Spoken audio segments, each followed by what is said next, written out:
Bonjour, c'est Morgane de Phare de Vie. J'avais envie de vous partager un extrait d'un petit livre que j'adore. Vous retrouverez les sources en description. C'est un chapitre qui s'intitule Je m'aime, je t'aime, tu m'aimes, ton cœur te parle. Aimer, ce n'est pas vouloir rendre l'autre heureux, c'est être heureux et offrir son bonheur à l'autre.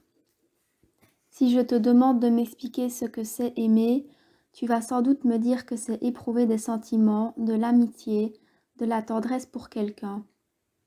Tu penseras à une amie, à un copain, ta sœur, ta voisine, mais je parie que tu ne penseras pas une seconde à toi-même. Et pourtant, la première personne qu'on devrait apprendre à aimer, c'est soi-même. Cela passe assez mal dans notre société de tradition judéo-chrétienne où l'on a tendance à dire « aime ton prochain » et à oublier la suite comme toi-même. Or, seule une personne qui s'aime et se respecte peut véritablement aimer et respecter les autres.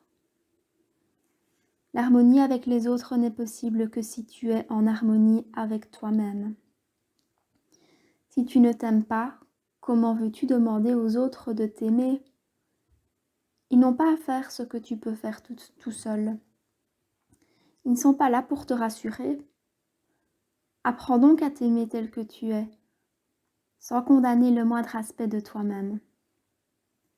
Tes défauts, tes qualités, tes faiblesses, tes forces, accueille-les. Considère-les comme les ingrédients dont tu disposes pour te réaliser. À toi de décider des dosages. Nous avons tous en nous une part d'ombre et une part de lumière. Pour t'expliquer cela, je te conterai une petite histoire. Une vieille femme apprend la vie à son petit-fils. Un combat a lieu à l'intérieur de toi, dit-elle.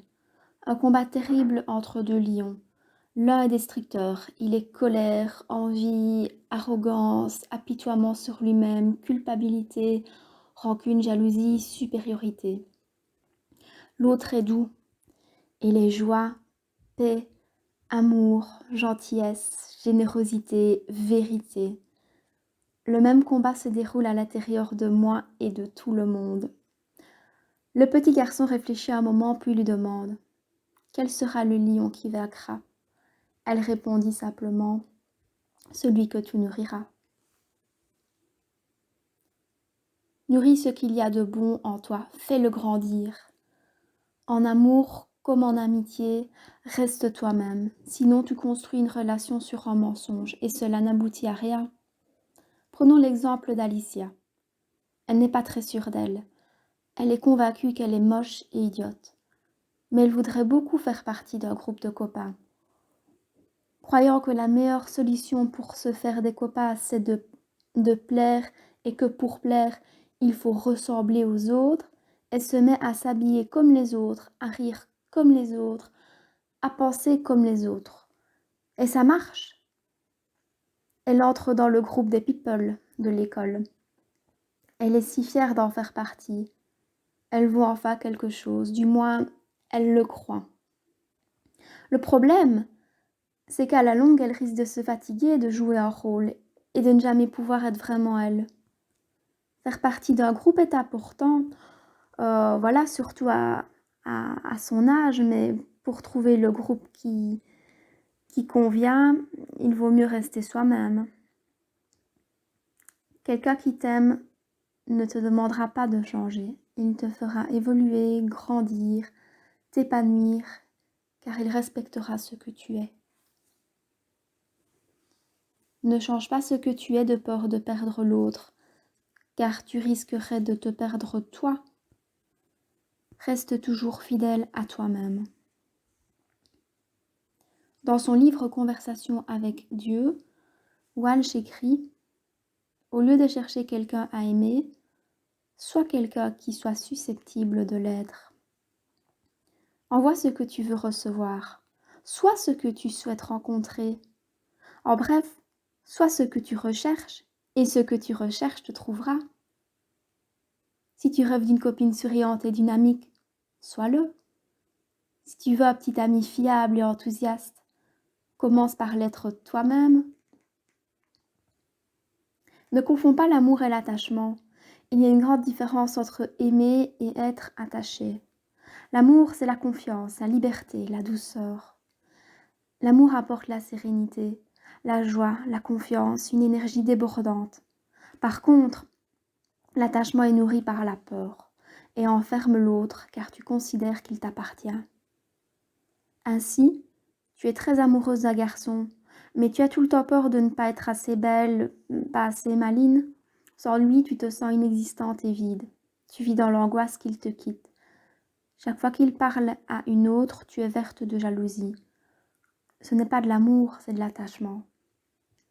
Ce sentiment finit par absorber toute ton énergie et crée la dépendance. Quand tu veux que quelque chose t'appartienne, demande-toi qui possède qui, que ce soit en amour ou en amitié, tant que tu penses que l'autre est là pour combler tes manques et qu'il possède la clé de ton bonheur, tu es dépendante et fragile. Être amoureux, c'est entrer dans un univers fantastique. Cette aventure te grandit, t'épanouit, t'aide à mieux te connaître. Tu as déjà été amoureux, amoureuse. Je n'ai pas besoin de te décrire ce qu'on ressent à ce moment-là. Je sais qu'on ne comprend vraiment bien les choses qu'en les vivant et on fait des expériences, comme tout le monde. Mais garde bien en mémoire que si une amitié ou un amour te fait souffrir, s'il ne te permet plus d'être toi-même, mieux vaut tourner la page. Ce n'est pas un échec pour autant. Tu auras vécu ce que tu avais à vivre, tu auras compris ce que tu avais à comprendre. Simplement, tu passes à autre chose qui te convient mieux. Personne n'est à ce point formidable pour justifier que tu manques de respect envers toi-même. Une rupture fait horriblement mal, surtout quand on ne la désire pas. La vie perd tout d'un coup tout son éclat. On se sent seul, trahi, désespéré et inconsolable. On est persuadé qu'on n'aimera plus jamais aussi fort.